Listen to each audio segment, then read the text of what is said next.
We're going to turn our attention now to prisons, and in the governor's budget summary under the chapter labeled Public Safety, it reads that New York is the safest large state in the nation and has the lowest rate of incarceration of any large state. The state's prison population fell from 71,600 in 1999 to under 55,200 currently. The state began consolidating operations. It closed facilities in 2009. The largest consolidation occurred just last year, 7 facilities closing, eliminating what is commonly referred to as beds, 3,800 beds. So the Department of Corrections budget this year is being cut by 2.1%. That equals $59 million. I wanted to get some reaction, so we have Don Rowe joining us by phone. He's the president of NYSCOBA, which is the New York State Correctional Officers and Police Benevolent Association. It's the union that represents corrections officers in New York State prisons. Don, it's great to talk with you. Morning, Susan. So what is your reaction to this 2.1% cut? Well, certainly we've been saying to anybody who would listen that the system has been at a breaking point and has become more violent, and NYSCOBA members are in a more dangerous environment than they've ever been before. With Governor Cuomo's budget of this year, we do give him his due credit that he's finally heard this and has addressed it within his budget. The Department of Corrections will be taking a small cut, but it's directed at administration and now there are members who serve on the front lines. How do you know that? Is that something that has been stipulated, or is this a promise from the second floor? I believe it's contained right in the budget, where we fall under the supervision of inmates, and there will be no cuts in that line. The cuts will be coming out of administration. If you were to look at the staffing levels within the docks, the only line that has a bill that reflects a surplus would be in the administration line. Don, can you tell us some stories about life for prison guards in prison and why you say that you guys are sort of walking the line when it comes to safety? Well, certainly over the last decade, we've seen a more violent inmate within the system.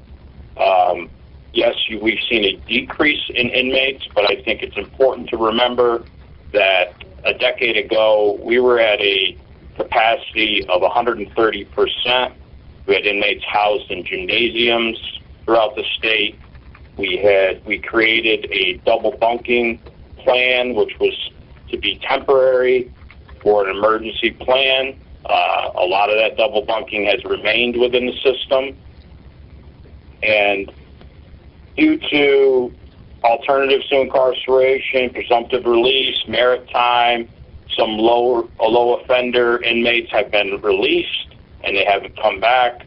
The majority of our inmates coming back are maximum security classified inmates, and thus we have a more violent inmate, coupled with the gang violence that we see in some of our inner cities and throughout the state. That continues. It doesn't stop when it goes into prison. Can you give us a real life story of something that happened in a prison because there aren't enough prison guards, or that the state isn't taking the role that the prison guards play in keeping safety at these corrections institutions seriously? Well, again, we look at the staffing levels. Since 2009, we've lost about 1,700 officers and sergeants. Though the inmate population has gone down, we certainly have a more violent inmate, and certainly we had incidents just recently at Coxsackie, Great Meadow, Attica, where officers have been assaulted. We have it on a daily basis where unprovoked attacks on our staff occur. Certainly we cannot prevent all of them with extra staff, but we have to be more than just bare bones to respond to incidents of this nature. Is there a greater danger now than there used to be of serving in a maximum security prison? Certainly. I believe, maximum security facilities are at 122% capacity.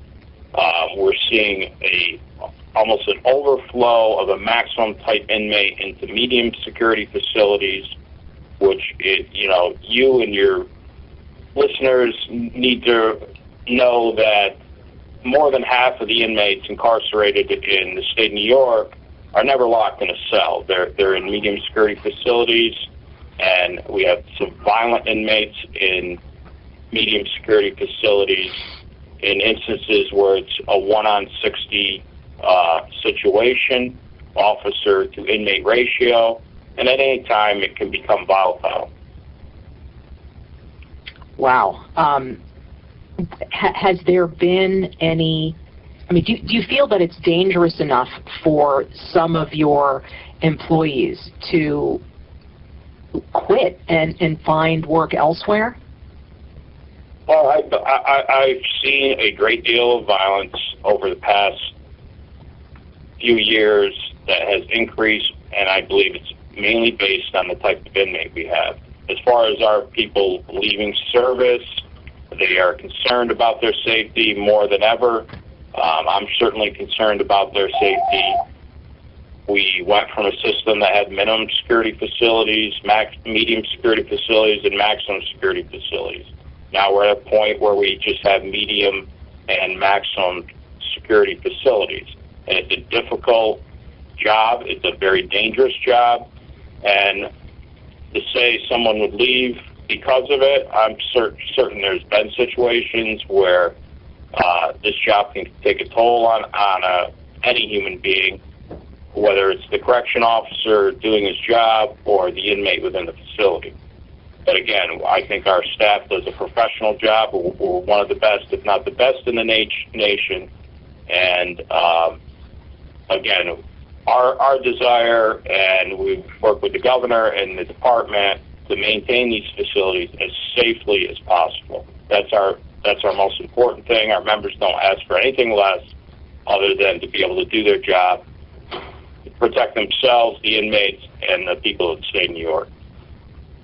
Don, how does it feel that, within the context of lower staffing levels, that there is now talk from the second floor about limiting pensions and a Tier 6? Is this something that concerns you? What does that mean to you in terms of how prison guards are appreciated or not appreciated in New York?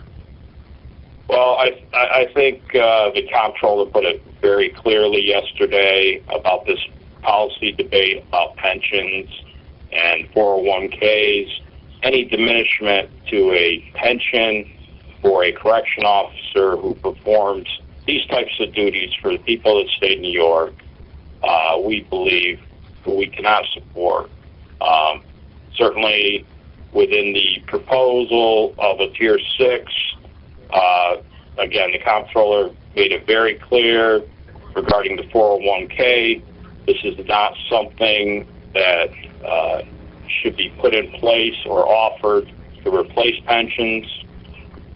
And I believe within the language of the Tier 6, it's important for our members to maintain a retirement that they can live on after serving the people of the state of New York in such a dangerous job and in very difficult situations. Hey, Don, why you mentioned double bunking. Why is this a factor in officer safety? Well, certainly when you have double bunking, whether it's in a medium or maximum security facility, you're dealing with two inmates in an area that was originally designed to house one inmate. And that can be a dangerous situation, whether you're going into a cell rather than dealing with one inmate who is becoming violent or whatever nature, the reason for you to go in. and now you have to have the concern of another inmate in there. And when you squeeze people in these types of living quarters, it can become volatile. It can become dangerous for our staff to respond, and it also causes tension with the inmates. So, how is your group handling the prison closures from last year? We've had a very difficult year. We've had a very difficult few years. Since 2009, we've seen the closure of 12 farms, 5 annexes, 4 camps, and 8 prisons. During that time, as I said, we've lost 1,700 correctional officers and sergeant positions. I think. So Don, we're running out of time, but I just want to ask you briefly to characterize the state of the system right now. Would you say it's healthy? I believe it's at a position right now where it's at a brink, and we have to watch it closely. The cuts of previous years, we have to watch the impact.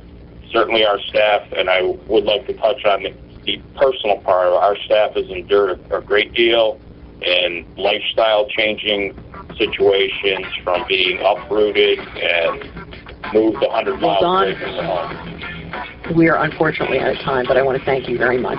Don Rowe, President of NYSCOPA.